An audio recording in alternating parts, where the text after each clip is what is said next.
cet après-midi au nom de Jésus-Christ. Prions tous. Mon Seigneur, mon roi, Dieu tout-puissant, Dieu des armées. Je vais commencer ce stade plus précis. Car je sais que tu parles de manière. Le mot de la parole est arrivé, Seigneur. J'ai besoin de t'écouter, éternel Dieu. Parle-moi au sein d'Israël. Parle-moi de roi de gloire. Mon Dieu, j'ai besoin d'être édifié. J'ai besoin d'être fortifié. Parle-moi. Parle-moi au Dieu. Parle-moi. Dans le nom glorieux de Jésus-Christ. Parle-moi, éternel Dieu de gloire. Corrige-moi, éternel Dieu de piment. Dans le nom de Jésus.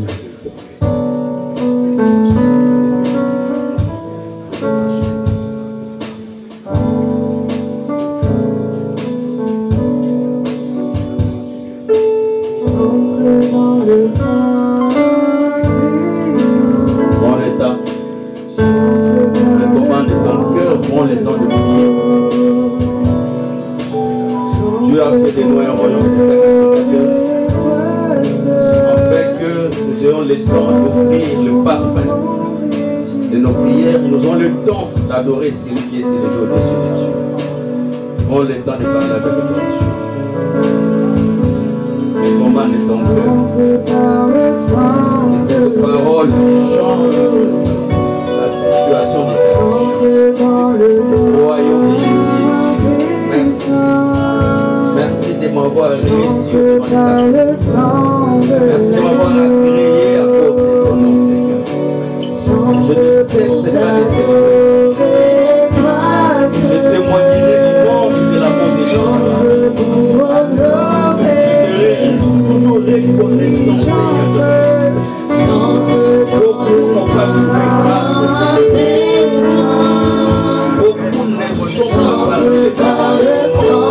Les accidents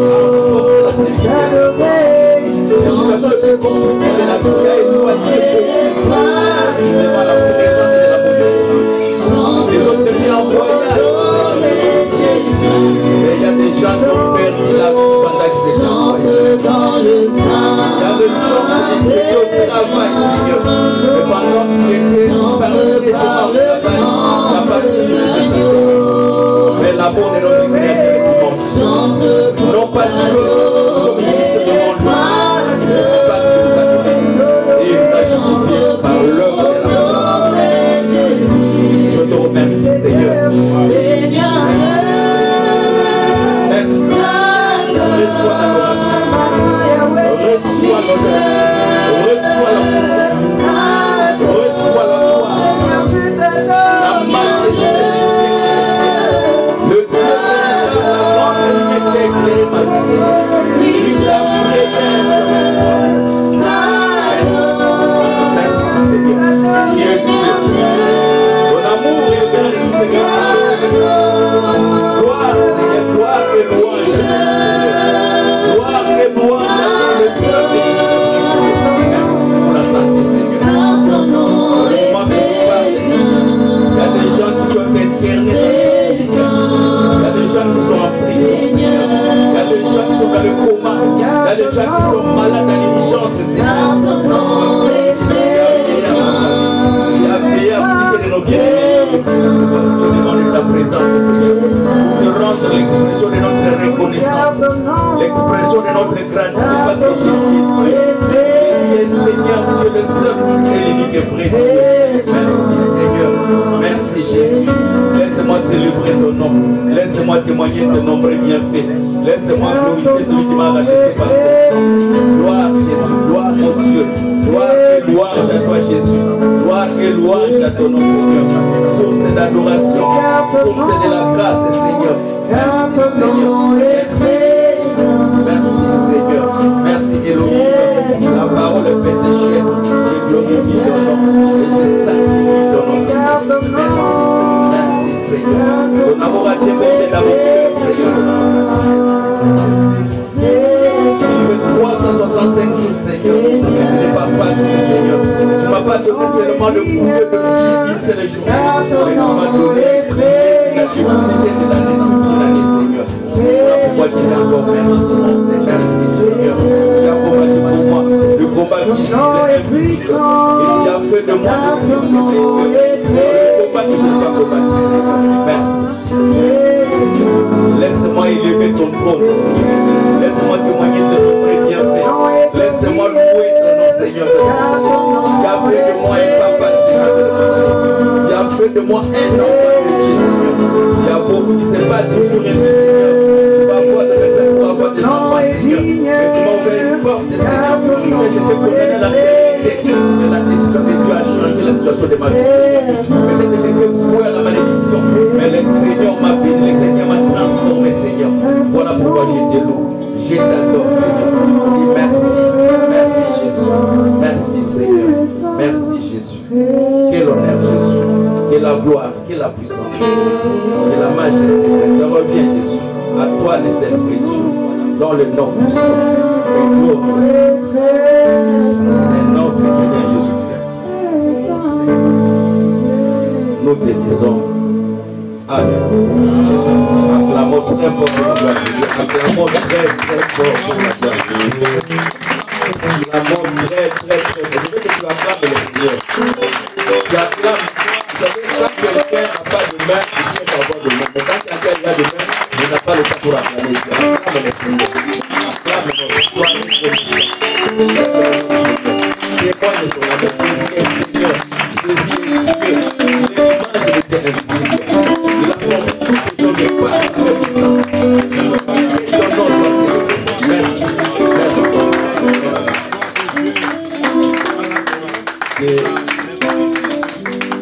Prenez place. Que le Seigneur vous bénisse. Que le Seigneur vous bénisse. Oh, mais on n'a pas dit amen. Que le Seigneur vous bénisse. Amen. Que le Seigneur vous bénisse encore. Amen. Vous savez, on est des humains. Nous avons une jeunesse de la vie. Et cette jeunesse dépend de cette calendrier que nous avons sur la terre. Si tu es né mardi, c'est comme ça que la journée de mardi était fixée. Si tu es né mercredi, c'est comme ça que mercredi était fixé. Mais pour vivre 365 jours, ce n'est pas facile. C'est une grâce. L'amour de Dieu est immense. Il y a des gens à ce moment que je te parle, ils sont en urgence. Il y a des gens qui sont dans le coma.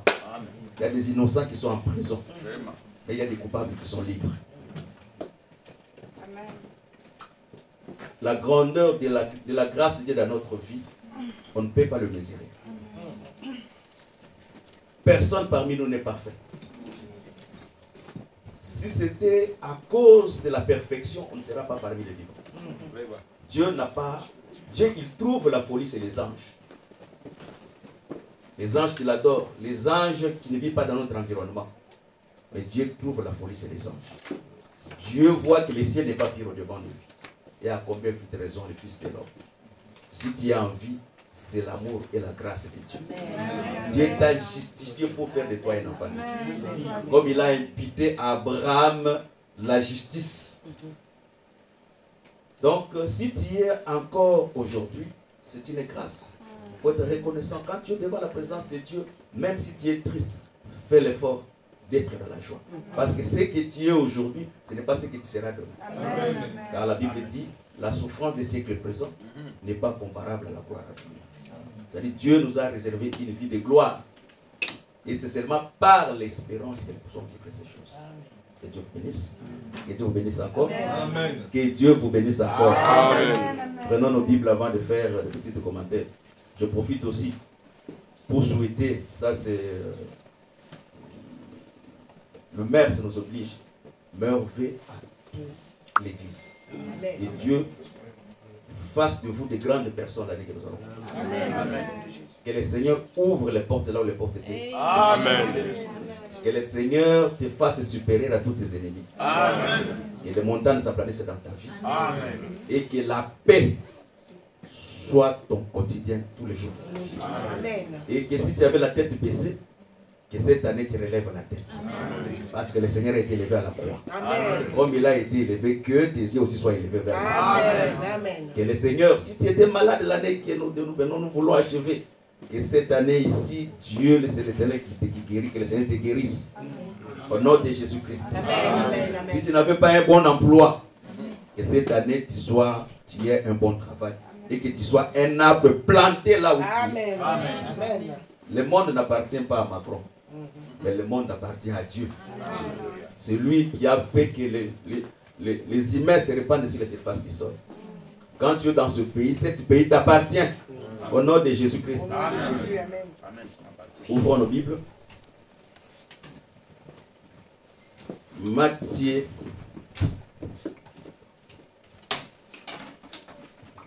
14.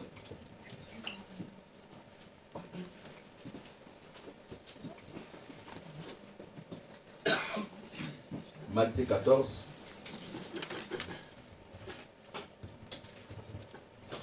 Aujourd'hui, le frère Jean-Paul est venu en retard. Moi-même, je l'ai. Matthieu 14, on commence par le verset 22.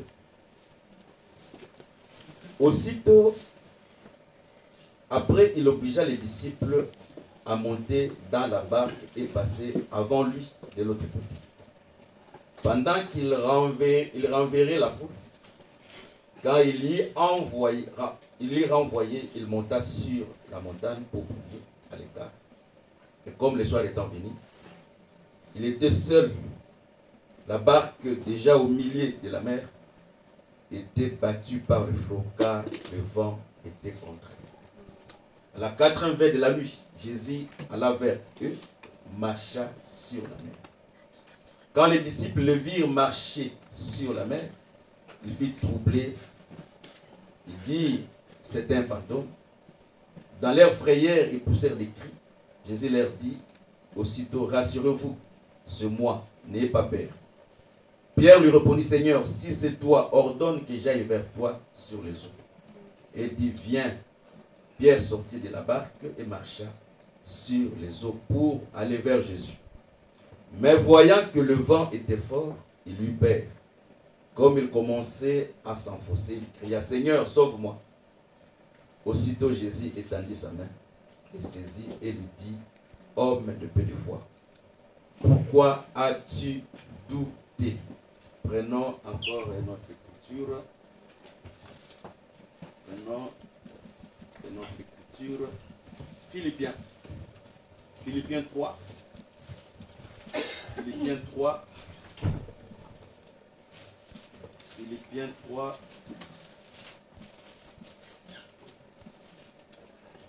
Philippiens 3, 13. Philippiens 3, versets 12 à 13.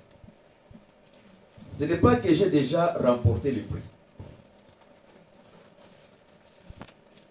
ou que j'ai déjà atteint la perfection, mais je cours pour tâcher les saisir, puisque moi aussi, j'ai été saisi par Jésus-Christ. Prenons encore une autre écriture. Genèse 42, verset 38. Jacob dit, mon fils descendra point avec vous, car son frère est mort. Il est resté seul. S'il lui arrivait un malheur dans le voyage que vous allez faire, vous ferez descendre mes cheveux blancs avec douleur dans les séjours de mort. Prenons encore une autre écriture, Ésaïe 41, le verset que le docteur Maurice avait le dimanche, Ésaïe 41, verset 15, je crois. Ésaïe 41, verset 15. Ésaïe 41, verset 15. Voici, je fais de toi un traîneau aigu tout neuf, garni de pointes. Tu écraseras, tu broyeras les montagnes et tu rendras les collines semblables à des balles. Tu les vanneras, les vents l'emporteront, un tourbillon les dispersera, mais toi, tu te régiras en éternel. Tu mettras ta gloire dans les seins d'Israël. Prenons encore un autre verset. Psaume 63 et 127. Psaume 127. Psaume 127. Psaume 127. Psaume 127, verset 3. Voici les fils sont un héritage de l'Éternel. Le fruit de tes entrailles est une récompense. Comme le flèche dans la main d'un guerrier, ainsi sont les fils de la jeunesse. Heureux. Heureux l'homme qui en a rempli son carquois. Ils ne seront pas confus car ils parleront avec les ennemis à la porte. Pour terminer, 1 Jean 5. 1 Jean 5. 1 Jean 5. 1 Jean 5. 1 Jean 5. Comment je prends le verset 4 et verset 5? Parce que tout ce qui est né de Dieu triomphe du monde. Et la victoire qui triomphe du monde, c'est notre foi. Qui est celui qui a triomphé le monde, si ce n'est celui qui croit que Jésus-Christ est le Fils de Dieu? Que Dieu bénisse la vie de sa parole. Amen. Que l'Éternel te bénisse encore. Amen. Soyez encore bénis au nom de Jésus. Amen. Je crois que notre verset de base, je vais le lire parce que je vais oublier. Je l'ai dit, j'ai déjà terminé de faire la lecture, mais je fais quand même le captif des derniers versets. Ésaïe 59. Ésaïe 59. Ésaïe 59, verset 1. Non, la main de l'Éternel, non, la main de l'Éternel n'est pas trop courte pour sauver, ni son oreille trop dure pour entendre. Mais ce sont vos crimes qui mettent une séparation entre vous et votre Dieu. C'est vos péchés qui vous cachent sa face et l'empêchent de vous écouter. Que Dieu ajoute encore la bénédiction à la lecture de sa parole. Amen. Soyez encore bénis au nom de Jésus-Christ. Parlons sur notre thème, la main de l'Éternel n'est pas courte pour sauver. Le salut, premièrement, c'est quoi? Le salut, c'est le plan de Dieu de la rédemption par rapport à la chute de l'homme. Donc, dans d'autres termes, le salut est résumé premièrement au pardon du péché, au relèvement de l'homme et le rétablissement de l'homme dans les bonnes conditions de la vie. Parce que Adam, dans le jardin, il vivait dans la paix. Et Adam dominait sur les oiseaux, les animaux et toutes les créatures de Dieu. Donc, dans d'autres termes, Adam était le responsable de la création. Et le péché a fait que Adam soit chassé dans le jardin. Voilà pourquoi Dieu a conçu le plan de la rédemption pour sauver l'homme. Donc le salut, ce n'est pas seulement que l'homme abandonne le péché, mais le salut permet aussi à l'homme de vivre une vie équilibrée, d'avoir une meilleure vie sur cette terre. Quand tu es sauvé, la souffrance est continuelle, il faut vérifier ton salut. Parce que la Bible dit, la souffrance est continuelle, c'est l'œuvre du méchant. Il y a un temps pour tout. Il y a un temps pour souffrir. Mais il y a aussi un temps pour se réjouir. Parce que Dieu, dans la vie de l'homme, Dieu a fait deux plans. Le plan de malheur et le plan de bonheur. Quand le plan de malheur dans la vie de quelqu'un, la vie de cet homme n'est pas limitée. Dieu fera encore ouvrir une autre porte que nous appelons le plan de bonheur, le rétablissement. Avoir une vie joyeuse, avoir une vie épanouie, avoir une vie à l'aise comme étant Adam de la manière qu'il vivait dans le jardin. Voilà pourquoi nous avons pris l'écriture de Jésus marchait sur les eaux. La Bible dit Jésus marchait sur les eaux et l'écriture dit encore au commencement. L'Esprit de Dieu se mouvait au-dessus des eaux. Donc, Christ en lui, la Bible dit, habitait corporellement toute la plénitude de la divinité. Donc, dans d'autres termes, Jésus était l'homme, Jésus aussi était Dieu. En étant Dieu, c'est celui qui a créé toutes les choses. Ça, c'est Éphésiens. Toutes choses étaient créées par lui et pour lui. Donc, c'est lui qui a créé toutes les choses. En étant Dieu, il pouvait prendre la forme de l'esprit. Il pouvait prendre aussi la forme de l'homme. Il pouvait prendre aussi les formes des anges. Il pouvait prendre même toutes les formes qu'il veut. Parce que c'est lui qui donne chaque sémence un corps qui lui est propre. Donc, Dieu peut prendre n'importe quel corps qu'il veut prendre. Voilà pourquoi il peut traverser les murs. Il peut aussi apparaître devant Thomas. Et Thomas peut, après sa mort, Thomas pouvait percer encore ses doigts sur les mains de Jésus. Pourquoi? Parce que bien qu'il était glorifié, mais en lui la portion de la divinité lui permettait de faire tout ce qu'il peut faire. Voilà pourquoi Dieu est illimité dans le temps et dans l'espace. L'homme est limité. Même dans les séjours des morts, Dieu habite. Même au ciel, Dieu il est là. Même dans la mer, partout, personne ne peut se cacher devant la présence de Dieu. Que Dieu vous bénisse. Maintenant, je vous ai dit ceci. Dieu a conçu un programme. Et ce programme, pour la vie d'un chacun. Jésus était avec les disciples, avec un foule de gens. Mais la Bible dit ceci. Jésus renvoya la foule pour commencer un programme avec les disciples. En dehors des disciples, personne n'a vu Jésus marcher sur les eaux. Je vais te dire ceci. Il faut évoluer dans le niveau de la pensée, dans le niveau de la conscience, même de l'intellectualisme. Quand Dieu te sépare avec les gens, ce n'est pas que Dieu veut que tu sois ennemi de ces gens-là. Et c'est parce que Dieu a un programme. Et ce programme, il y a certaines personnes qui peuvent être obstacles dans ce programme. Vous savez, beaucoup de gens, ils vivent comme si nous sommes dans l'Antiquité. Qu'est-ce que je vais dire? Je prends un exemple. J'avais un ami, ça fait 15 ans, 20 ans, nous ne sommes plus ensemble.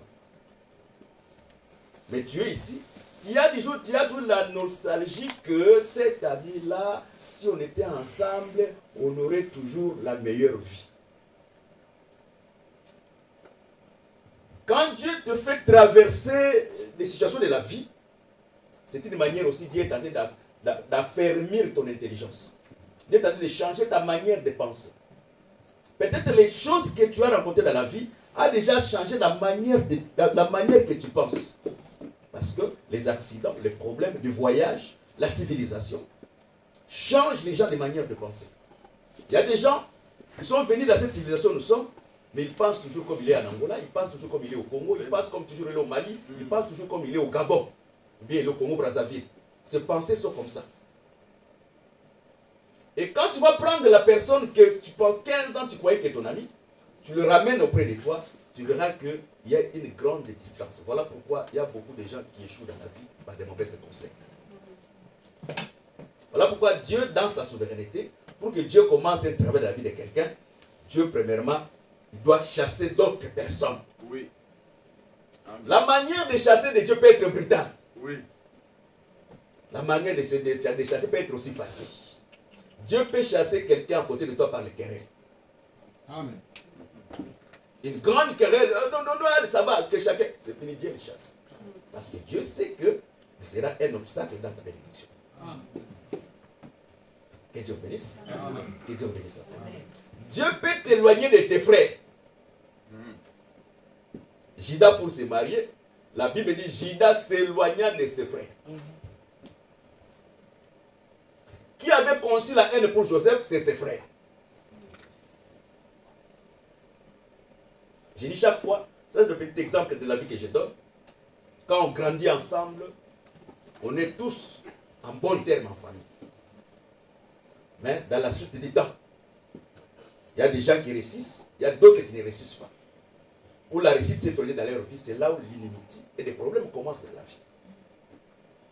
Voilà pourquoi Dieu, dans sa manière de faire, Dieu nous éloigne d'autres personnes. Moi, je ne souhaite pas que mon père meure. C'est la mort de mon père. Mais je sais que Dieu a permis, parce que peut-être si mon père était vivant, je ne serais pas pasteur. Mais le programme de Dieu a permis que, avant déjà, Dieu a résolu, j'avais pleuré. C'était douloureux. Mais le programme de Dieu était tout autre. Dieu fait chaque chose bonne à son temps. Amen. Et Dieu conçut un programme merveilleux pour la vie d'un chacun. Si on ne te chasse pas dans la maison, tu ne chercheras pas ta propre maison. Mais il peut t'arriver qu'on te chasse pour que tu aies le courage de te prendre en charge. Voilà pourquoi en français on dit que l'homme se découvre devant les... Ça, ce n'est pas la Bible. L'homme se découvre devant les obstacles. Tu peux sauter un grand mur, mais quand tu regardes comme ça, c'est toi qui l'as sauté. Pourquoi? Parce que l'obstacle est venu sur le parcours de ta vie. Voilà pourquoi ce que le Seigneur a fait. Il prend la foule, il renvoie la foule. Dieu peut te chasser pour que Dieu puisse bénir une autre personne. Vous croyez que Esaü était un spécialiste en chasse. Mais pour que Jacob accède dans la bénédiction, Esaü est parti dans la brousse. Et Dieu a éloigné les animaux près de ça. Ces jours-là, si Esaü faisait 30 minutes, Esaü a fait 6 heures du temps sans pourtant attraper même petit temps. Pendant tout ce temps, Dieu a ouvert une porte pour que Jacob soit béni. Que Dieu bénisse. Donc, dans la vie, il faut prendre ta vie au sérieux. Nous entrons. Dieu, vous savez, il faut être comme Abraham. Parce que nous sommes, j'exhorte aussi, il faut être comme Abraham. La Bible dit ceci, Dieu avait promis à Abraham qu'il va nous donner un fils. Mais Abraham n'a pas refusé. Mais le problème d'Abraham sur la promesse qu'Abraham disait toujours à Dieu que je suis devenu vieux. L'âge que nous avons ici, l'âge, Dieu ne compte pas cet âge ici. Mais c'est nous qui souffrons par rapport à l'âge. Il y a un certain temps, l'âge t'empêche de jouer avec d'autres choses. J'explique tout le temps, je le répète chaque fois. Mon fils, il est là. Je suis comme son grand-père. Mais s'il a besoin que je joue le football avec lui, c'est peut-être impossible. Mais si j'étais encore jeune, je pouvais encore jouer avec lui.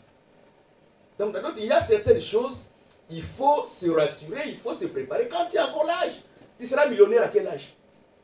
Tu auras une vie stable, tu auras ta propre maison, tu vas te marier, tu vas t'organiser dans quel âge?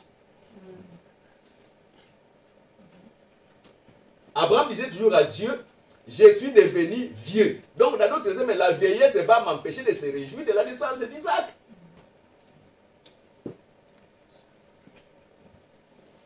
Que Dieu vous bénisse. Donc, dans d'autres termes, village, chacun de nous doit s'organiser. Vous savez, Dieu a envoyé Ézéchias pour dire que Dieu a envoyé Ézéchias pour dire à Ézéchias, tu mourras. Mais pourquoi il a dit à Ézéchias, tu mourras? Il a envoyé le prophète, il a dit, dis-lui qu'il mourra, qu'il met de l'ordre dans sa maison. Tel que nous marchons avec la vie et nous marchons avec la mort. Je peux même, après cette culte, je meurs. Même ici à la chair, je meurs. Mais si je n'ai pas mis l'ordre, quand je parle de l'ordre, je ne dis pas que moi, j'ai tout mis dans l'ordre. Non. On est censé tout le monde mettre de l'ordre. Organise-toi sur le plan bancaire. Organisez-toi dans votre foyer. Organisez-toi avec vos enfants. Dans la vie de couple. Organisez-toi. Tu ne peux pas reprendre les mêmes habitudes, les mêmes routines aussi dans l'année que nous allons commencer. C'est pendant que Dieu a ouvert. Vous savez, Dieu nous a déjà. Il y a certaines opportunités que Dieu a ouvertes déjà dans notre vie. Cette opportunité ne reviendra plus. Il faut saisir les opportunités dans la vie. Que Dieu vous bénisse. Organisez-vous. Organisez vos enfants. Et pensez aussi à demain. Parce que demain, tu n'auras pas la même vigueur qu'aujourd'hui. Que Dieu vous bénisse. Voilà pourquoi avant cela, Jésus chassa, refoula la foule. Éloignez-vous, éloigne-toi. Vas-y là-bas, toi là-bas. Allez, vas-y.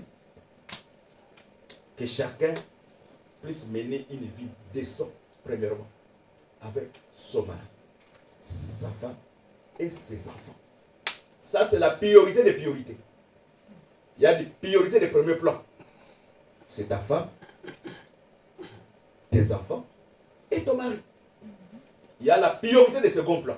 Tes sœurs, tes frères, tes oncles, tes grands. Ça, c'est la priorité de second rang. Si ton enfant n'est pas sauvé, la responsabilité c'est à toi. Mais si ta sœur n'est pas sauvée, ni ton père, ce n'est pas ta responsabilité.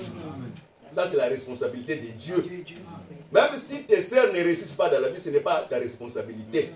Ça, c'est le plan de Dieu dans la vie d'un chacun de nous. Qu'elle se bénisse. Vous savez, les gens qui ont pris la famille, ils ont mis sur le dos comme étant la croix de Jésus. Ces gens, souvent dans la vie, ils échouent. Et ils deviennent tristes dans la suite du temps. Parce que on ne refuse pas d'aider. On n'aide pas seulement celui que vous êtes né avec lui, même père, même mère. Un vrai chrétien, il porte secours à tout celui qui est près de lui. Mais les enfants, ce n'est pas un secours, mais c'est un devoir. Tes frères, c'est un secours, mais tes enfants, c'est un devoir. Que Dieu bénisse. Et Pierre, Jésus marcha sur les eaux. Première fois, les disciples ont vu Jésus marcher sur les eaux. Et Pierre aussi a dit à Jésus, si c'est toi, ordonne que je marche. Mais Pierre, il était dans le bar et Jésus marchait sur les eaux. La Bible dit, Jésus a dit à Pierre, viens. Quand Dieu appelle quelqu'un, c'est que Dieu a connu d'avance. Premièrement, il les a appelés. Quand il appelle quelqu'un, pour que les diables ne l'accusent pas, les sorciers ne l'envoûtent pas, il justifie la personne. Amen.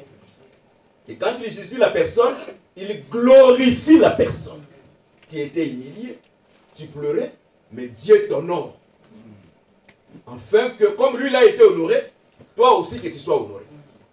Et la Bible dit, Pierre a commencé à marcher sur les eaux. Et Pierre qui a commencé à marcher sur les eaux, nous avons dit que c'est Adam. Que Dieu a donné le pouvoir sur l'humanité. Adam, quand il est né, il a bien commencé à marcher avec Dieu, mais à 930 ans, Adam est tombé. Et Adam, on nous a expliqué ici, Adam aussi représente Israël. Est-ce que c'est comprend? J'ai appelé mon fils hors de l'Égypte. Et bibliquement, dans le livre d'Exode, Dieu a fait sortir Israël en Égypte. Et quand Jésus a fui Hérode, il est revenu en Israël. La Bible dit que j'ai appelé mon fils. Donc cette prophétie s'est accomplie en Jésus-Christ. Donc dans d'autres termes, si Adam ou Pierre représente Adam, Adam représente Israël. Donc dans d'autres termes, Israël en Égypte, c'était la terre couverte de eau. Est-ce que c'est compris? Est-ce que c'est compris? La terre, l'eau. C'est le peuple, ça c'est Apocalypse 17. Le peuple, les nations, les langues des tribus. Maintenant, quand quelqu'un est sous l'eau, donc dans d'autres termes, il est sous le pouvoir des eaux. Parce que l'eau représente le peuple. Quand tu es au-dessus de quelqu'un, c'est-à-dire que tu as le pouvoir sur lui. Donc, quand Pierre marche sur les eaux, donc il a le pouvoir sur les eaux. Maintenant, quand Pierre commence à noyer dans les eaux, donc dans d'autres termes, les eaux couvrent Pierre. Donc, bibliquement, même si par les yeux physiques tu ne vois pas, Israël, quand il était en Égypte, c'est un peuple qui était couvert sous les eaux. Donc, quand Dieu délivre Israël en Égypte, Israël sort des eaux. La terre sort des eaux. Que les saints bénissent.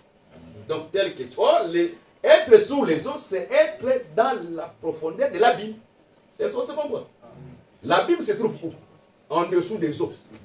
Voilà pourquoi la Bible dit, au commencement, l'Esprit de Dieu se mouvait au-dessus des eaux et les ténèbres régnaient dans les surfaces de la terre. Donc la terre était couverte de l'abîme. Que Dieu vous bénisse. Amen. Maintenant, avant que Jacob aille en Égypte, celui qui est parti le premier, c'est Joseph. Et celui qui a suivi Joseph, c'est Siméon. Parce que Siméon, quand Joseph a vu Siméon, il a pris Siméon et il a enchaîné Siméon. Est-ce que c'est comprendre? Je répète vraiment la Bible. Et pour que Jacob vienne en Égypte, Joseph envoie, il faut que Benjamin vienne. Benjamin vient, on fait encore Benjamin aussi prisonnier. Donc en Égypte, nous avons Siméon prisonnier et Benjamin aussi prisonnier. Nous avons lu dans la Bible, dans le livre de Psaume 127, verset 3, les enfants, c'est un héritage. Les enfants, c'est un héritage. Quand il y a les enfants, il y a un héritage. Même si tu n'as pas des appartements, même si tu n'as pas des immeubles. Mais quand il y a des enfants, les enfants, c'est un héritage. Pourquoi? Parce qu'un jour, si tu éduques bien tes enfants, ils vont t'assurer le repos. Amen. C'est ce qu'on voit. Et quand tu n'auras plus la force de travailler, quand tu n'auras plus la force de se déplacer, ces enfants-là vont t'assurer le repos. Que Dieu bénisse. Sauf s'ils sont mal éduqués par la situation française, bien la situation européenne, il faut te déposer à la maison de retraite. Et la maison de retraite va précipiter ta mort. Que Dieu bénisse.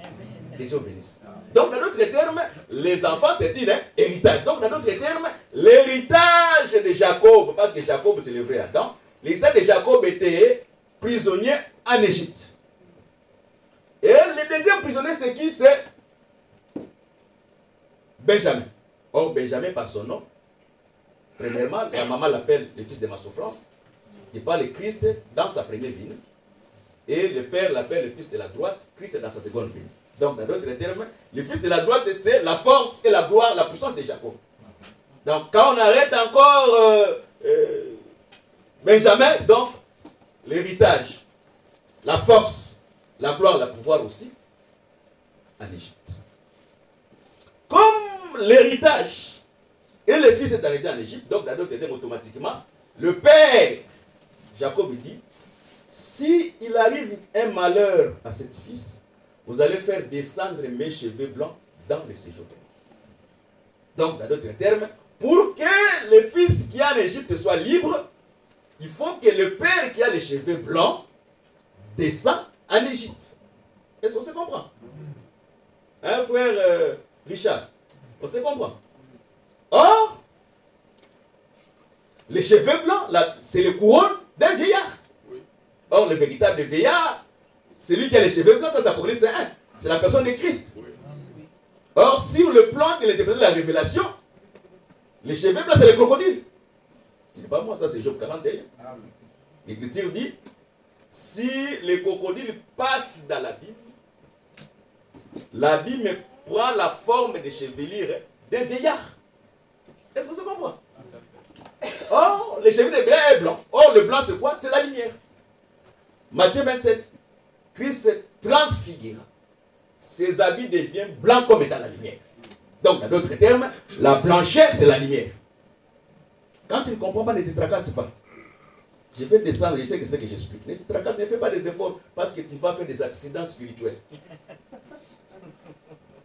Et tu peux commencer à faire tourner ta tête et la tête va te faire, il n'y a pas de Doliprane ici. Donc, sois serein.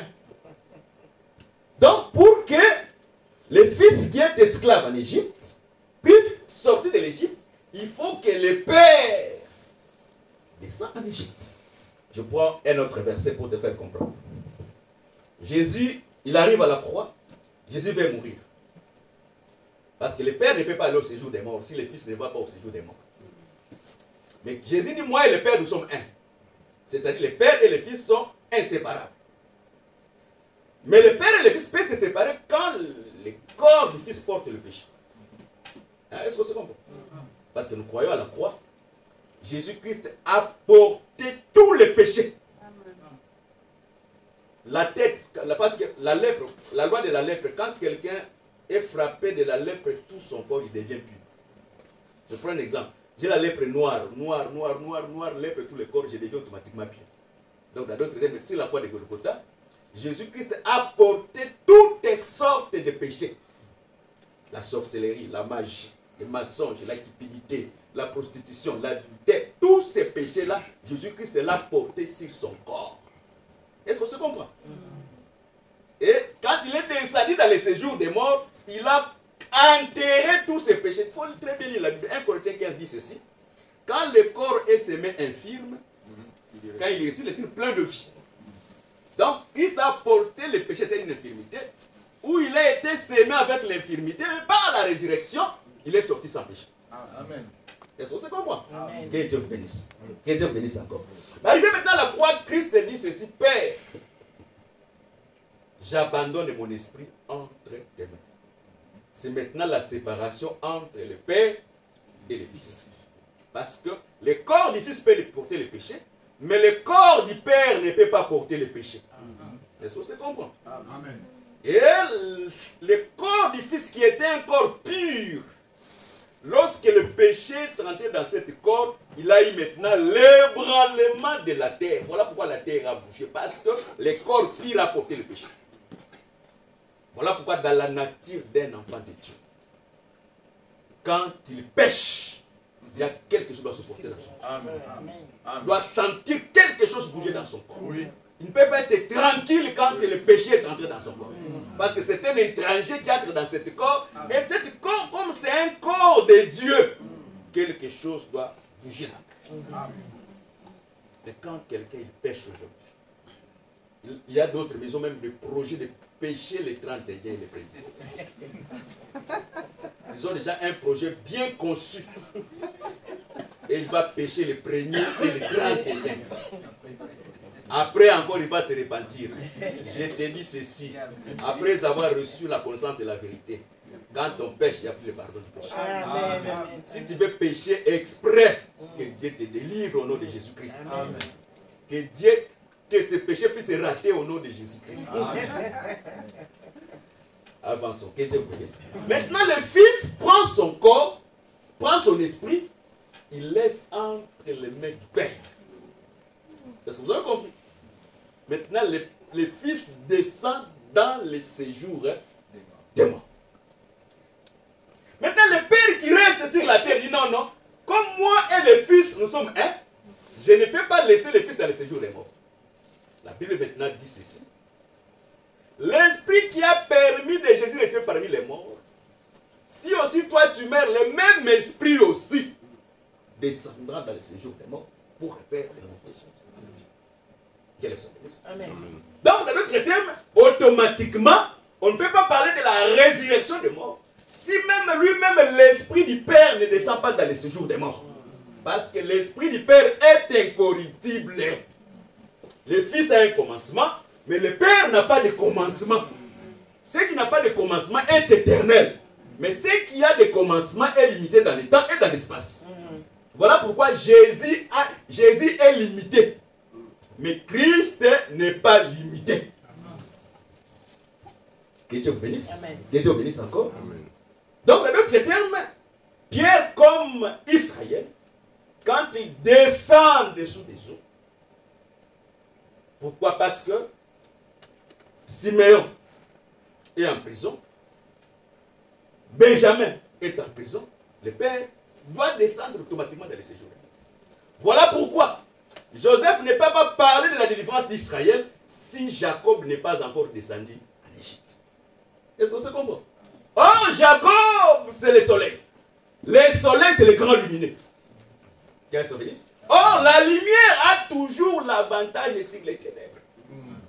Donc, dans d'autres termes, quand Jacob descend dans le séjour des morts, c'est pour laver le ciel pour que les étoiles continuent encore après. Quel est son bénéfice? Quel est son bénéfice? Job dit, un vent passe, le ciel est lavé. Peut-être aujourd'hui, le ciel est obscur sur ta vie.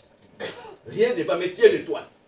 Mais qu'est-ce qui empêche que ton étoile, les gens puissent le voir? C'est parce que le ciel est brouillé, sombre, noir. Il faut qu'il y ait un vent. Un vent doit passer pour laver le ciel. Nous croyons que le vent qui lave le ciel, c'est cette parole que nous sommes en train de prêcher. Amen. Cette parole permettra que ton étoile brille encore. Amen. Tu dois briller différemment de d'autres étoiles. Vous savez, quand on regarde le ciel, il y a plusieurs étoiles. Mais il y a toujours une étoile où les gens doivent regarder qui brille plus. Je te dis que laisse que cette année ici, que tu sois une étoile qui brille différente des autres étoiles. Afin que les gens aient la capacité de regarder la brillance de ton étoile. Amen. Que le Seigneur vous bénisse. Voilà pourquoi je vous ai dit, les enfants c'est un héritage. Donc pour Jacob, Joseph héritage, Simeon héritage, Benjamin héritage. Donc les enfants que tu as sur Dieu t'a donné, c'est un héritage que Dieu t'a donné. Tu ne peux pas, toi étant parent, étant père, voir la vie de tes enfants se détruire, tu as fermé les yeux. Non, tu dois être un parent responsable. Tu dois créer des mécanismes. Comment tes enfants doivent s'en sortir dans les ténèbres. savez, quand l'enfant commence à dérouter, un père intelligent, il va commencer à voir déjà qu'ici, mon fils a commencé à prendre les tangentes. Mais quand le père ferme les yeux, tu verras tes enfants, ils vont trouer les oreilles. Ils vont trouer des bouches. Ils vont faire des cheveux compliqués. Ils vont changer la forme d'être. Mais ce sont des enfants qui ont grandi dans la voie de Dieu. Sache-les que c'est une manière que la civilisation veut détruire tes enfants. Et toi, comme étant les soleils, comme étant les grands, parce que les parents c'est la grande luminaire. Toi, comme étant les grands luminaires, tu dois descendre pour faire sortir ton héritage dans les séjours des morts. Voilà pourquoi le Seigneur est descendu dans les séjours des morts. Que Dieu bénisse. Donc quand tu as un enfant, chaque fois malade, chaque fois les autres maintenant, tu ne peux pas laisser regarder ton enfant se dépouiller. Tu es un enfant de Dieu. Nous créons par la foi. Amen. Rien n'est impossible à celui qui croit. Amen. La foi, c'est par la foi que Dieu a créé. Donc là, quand tu as la foi, si je suis incapable de laisser par des conseils, je sais que Dieu c'est le vrai potier qui a fabriqué cet enfant. Je vais prendre beaucoup de temps dans la prière. Commencer à prier, à faire des déclarations. Ne dors pas, parents, chaque fois avant de dormir. Impose tes enfants à la main. Fais des déclarations sur leur vie. Dis que mon enfant tu seras un grand. Tu réussiras. Tu iras de l'avant. Elika, attention. Tu iras de l'avant. Le Seigneur te bénira. Tu seras... Commence à faire des déclarations de la vie de tes enfants. Commence à bénir tes enfants. Ne dis pas seulement, regarde tes pieds, ils sont comme les cerceaux. Regarde ta bouche, il laisse. Non! Commence à dire. D'ailleurs, l'enfant, tu t'injures toi-même. Parce que l'enfant n'est que tes propres entrailles. L'enfant, biologiquement, ça ce n'est pas spirituellement. Biologiquement, l'enfant porte le tout du père et l'enfant porte le tout de la mère. Donc quand tu injuries l'enfant, tu t'injuries toi-même. Que Dieu bénisse. Donc un parent responsable, c'est un parent qui déclare, ton enfant, ma fille, la maladie t'a rongé, mais cette année, ici, à partir d'aujourd'hui, que cette maladie s'arrête au nom de Jésus. Même si la maladie est là, crois que la maladie s'est arrêtée. Je crois écrit dans la Bible. Amen. Jésus dit aux 10 lépreux, quand ils sont venus voir Jésus, vous êtes guéris. Mais pendant que Jésus a fait des déclarations, les lépreux étaient encore malades. Mais pendant qu'ils marchaient en route, quand les lépreux regardaient les corps, ils sont guéris. Donc même s'il n'est pas guéri, la déclaration va changer. Restez constant dans la foi. Restez constant dans la foi. Et par la foi, par cette déclaration de foi, leur vie change. Amen. Nous avons crié pour que nos enfants puissent réussir dans la vie. Là où nous avons échoué, nos enfants ne vont pas échouer. Là où moi j'ai atteint l'âge majeur, mais mon fils réussira dans l'âge, dans le plus petit temps. Voilà pourquoi le Seigneur nous a fait grâce.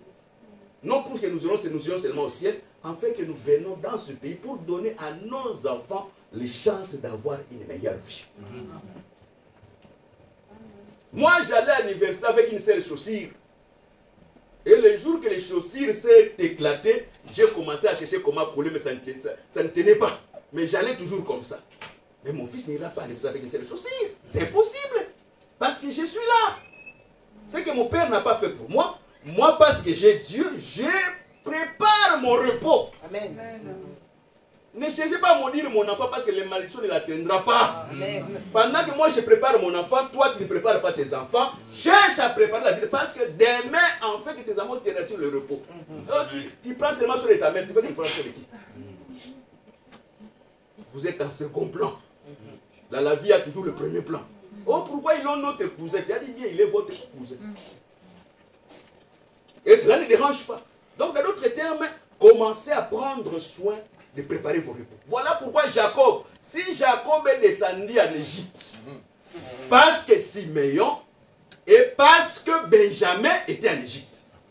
Or, la descente de Jacob en Égypte, c'est l'esprit qui est allé prêcher les âmes qui étaient en prison depuis le temps. Ouais. Que Dieu bénisse. Là que je puisse te dire aujourd'hui, tout ce qui est retenu dans la Bible, dans les séjours des morts sur ta vie, qu'à partir d'aujourd'hui, par la puissance de la parole, elle élève la rédemption, que cela soit délivré au nom de Jésus. Amen. Il y a des gens qui sont malades sur la terre, mais leur maladie n'est pas sur la terre. Leur maladie est dans l'abîme. Voilà pourquoi la lumière du crocodile, les cheveux blancs doivent passer dans l'abîme.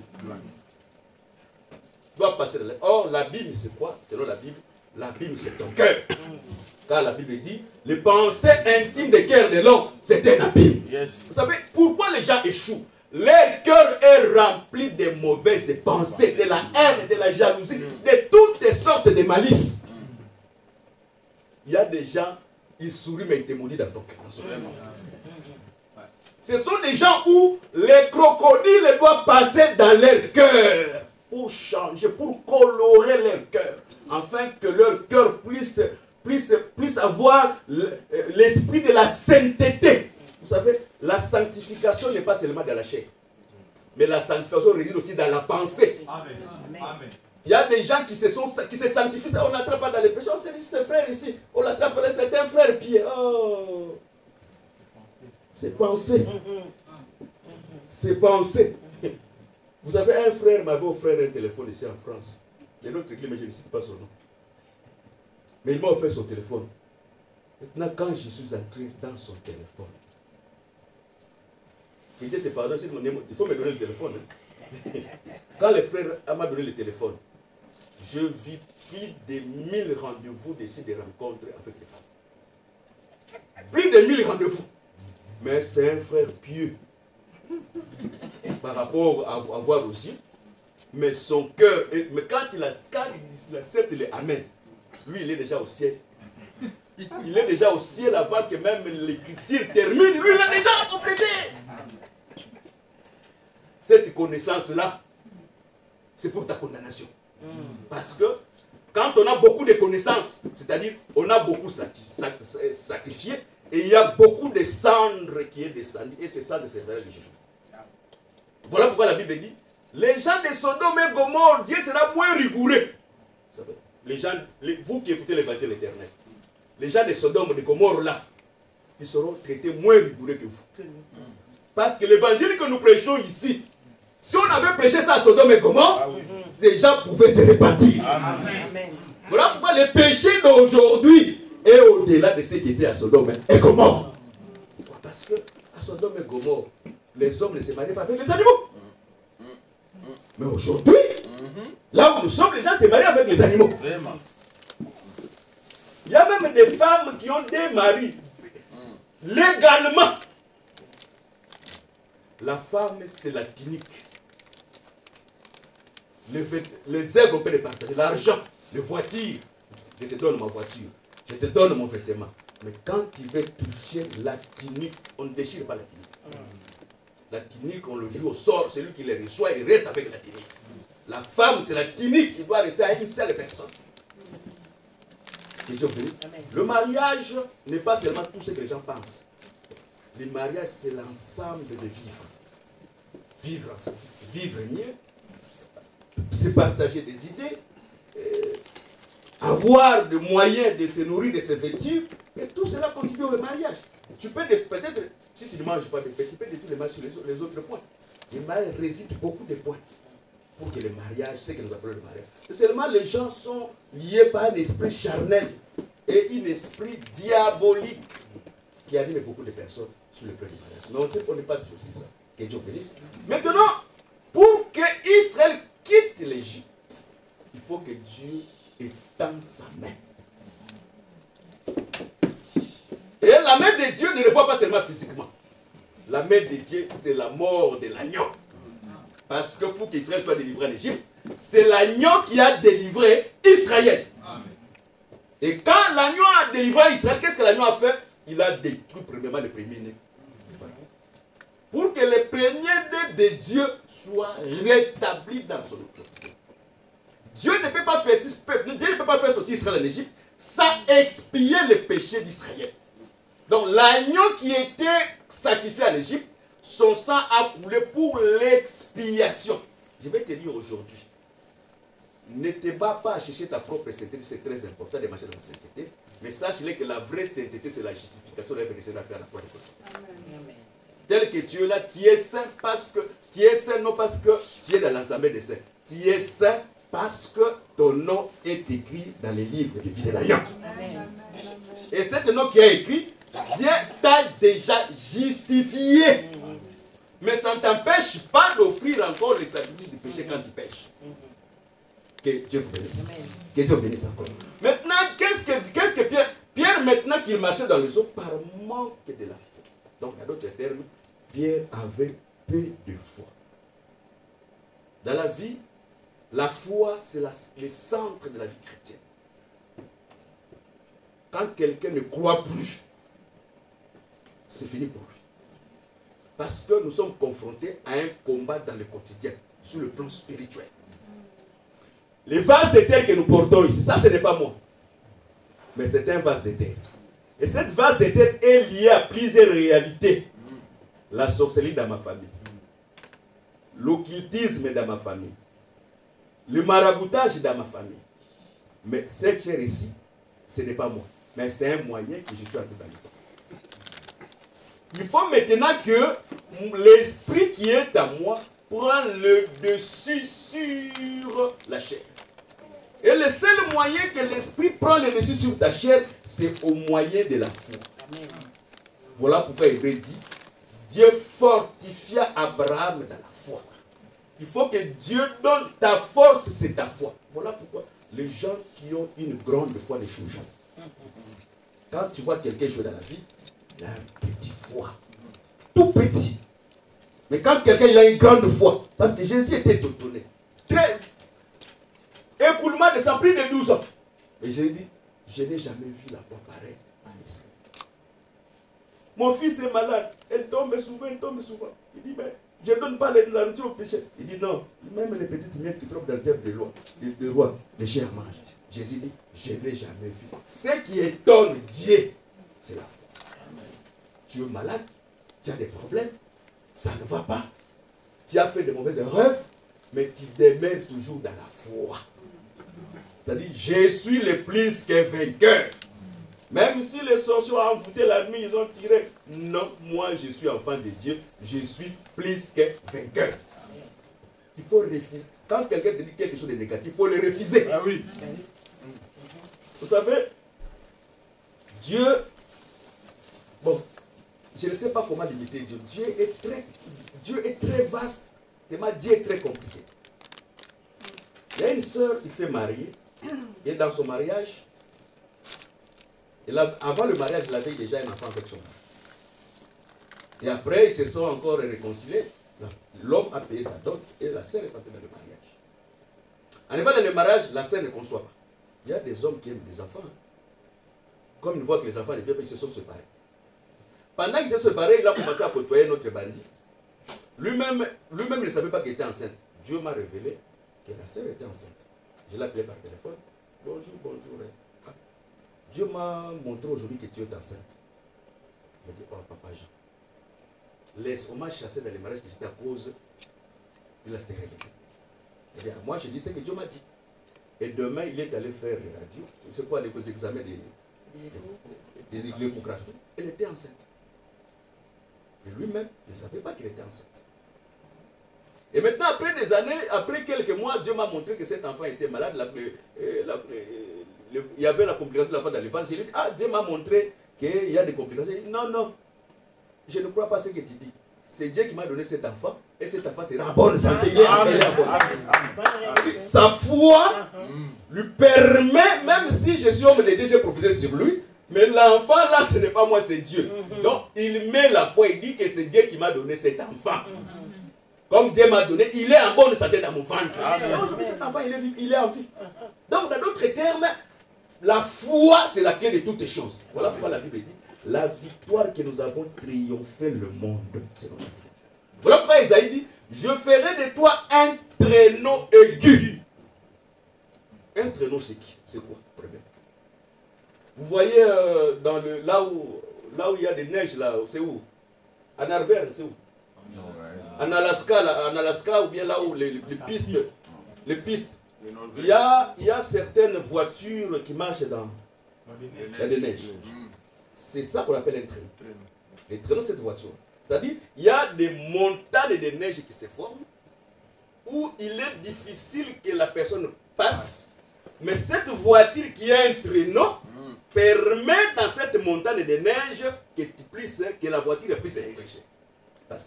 Or, dans la Bible, les neiges signifient des moments difficiles. Dans la Bible dit priez que votre fruit ne soit pas dans les déserts, à l'hiver. Et l'Écriture dit, Dieu a réservé des tonnes de neige au jour du jugement. Donc, les neiges, ce sont les mauvais moments. Voilà pourquoi même les neiges ici, les froids ici, les gens qui ne sont pas affermis, ils ne viendront pas à l'église, mais ils iront au travail. Mais si Dieu ne te donne pas le souffle de vie, tu ne vas pas te réveiller pour aller au travail. C'est comme si tu refuses les sources, mais tu veux seulement les biens de cette personne. Mais avançons. Donc, dans d'autres termes, cette voiture-là, c'est ce qu'on appelle les traîneaux. Maintenant, Dieu fera de toi un traîneau. Et quand tu vas passer, tu vas aplanir les montagnes. Amen. C'est-à-dire, toutes les montagnes qui sont élevées dans ta vie, le Dieu que nous sommes en train de prier, le Dieu que nous avons cru, il fera de toi un traîneau. Et tu aplaniras tous ces montagnes. La montagne de la maladie, la montagne de l'échec, la montagne de blocage, la montagne de la sorcellerie, de la magie, la montagne des coutumes de condamnation. Toutes ces montagnes, comme tu as un traîneau, tu vas les aplanir. Voilà pourquoi la Bible dit, qui es-tu grande montagne devant son frère, sera aplani. Vous savez, je vais terminer par ici. Parce que nous respectons, c'est pour ne pas avoir des problèmes avec les gens qui nous suivent, parce que nous avons commencé un peu à retard. Vous savez, un jour, j'étais dans une petite ville à Londres Nord. Et on a eu un lieu où on devait faire les creuses de diamants. J'ai donné de l'argent pour que les gens puissent creuser les diamants. Et les lieux que j'avais donné l'argent sortaient beaucoup de diamants. Et le chef du village voulait prendre maintenant ce lieu-là, dit c'est lui qui est le chef du village. On a commencé à se défier. Il me dit, toi tu es un jeune. Je te donne 2 jours. Tu ne vas pas vivre, tu vas mourir. J'ai dit, oui, je suis encore jeune. Mais c'est lui qui est à moi. Et plus que c'est dans le monde. Amen, amen. Je lui dis, tu te trompes. Moi, je ne mourrai pas. Tu m'as donné 48 heures, mais moi, je te donne 3 jours. 72 heures. Tu me verras en vie, mais toi, dans 72 heures, tu verras ce qui va t'arriver. Pendant qu'on discutait avec le monsieur, le chef du village, je ne sais pas là où est venu des jeeps de police. 4 jeeps de police est vidé et les policiers sont descendus. Ils ont pris le monsieur. Ils ont commencé à le frapper sans rien faire. On l'a frappé, on l'a frappé, on l'a frappé. Ses enfants lui ont dit, va demander pardon à cette permission. Et la nuit, j'ai vu le chef du village venir me dire que, pardonne-moi. Quand quelqu'un te défie dans la vie, dans les choses du ténèbre, défie-lui aussi parce que celui qui est en toi est plus comme dans le monde. Si quelqu'un dit que tu ne réussiras pas, moi je suis sorcier. Dis que mon Christ est plus sorcier que toi. Je réussirai parce que celui qui m'a appelé, celui qui m'a chanté le sein de ma mère, m'a dit que je suis le plus que vainqueur. Que Dieu bénisse. Voilà pourquoi la main de l'Éternel n'est pas courte pour sauver. C'est nos péchés qui mettent les barrières. Les péchés qui mettaient les barrières pour que Dieu vienne en aide, le Seigneur l'a expié à la croix de Golgotha. Amen. Et aujourd'hui, la main de Dieu est descendue pour prendre des enfants, prendre ton héritage, prendre ta force que le diable a pris captif pour le ramener afin que tu puisses avoir une vie tranquille. Amen. Afin que tu puisses marcher. Tu es censé de dominer. Sur la terre, tu dois dominer. Sur l'échec, tu dois dominer. Pourquoi tu dois dominer? Parce que premièrement, tu obéis à la loi de Dieu. Amen. Parce que la loi de la domination est liée à la loi de l'obéissance. Voilà pourquoi le Seigneur Romain dit, moi j'ai les gens qui me donnent de l'ordre, je les quitte. Et moi aussi j'ai des gens que je donne l'ordre et que je les quitte. C'est lui qui nous donne des ordres de ce Christ au travers de sa parole. Amen. Et nous, les gens qui nous donnent les ordres, ce sont les sorciers, les marabouts, tous ces gens-là. Nous avons l'ordre à leur donner. Amen. Amen. Voilà pourquoi quand quelqu'un est rempli du Saint-Esprit, et quand quelqu'un est agité par le mauvais esprit, il peut dire facilement, toi c'est qui? Vous êtes combien là-bas? Oui. Et il se dit, oh, nous sommes 10. Parce que tu l'as donné l'ordre, tu l'as dominé. Si tu ne le domines pas, il ne dira rien. Quand tu vois un démon te résister, attention, revois ta vie spirituelle. Que Dieu bénisse. Donc, dans d'autres termes, la main de l'Éternel n'est pas courte. Amen, amen.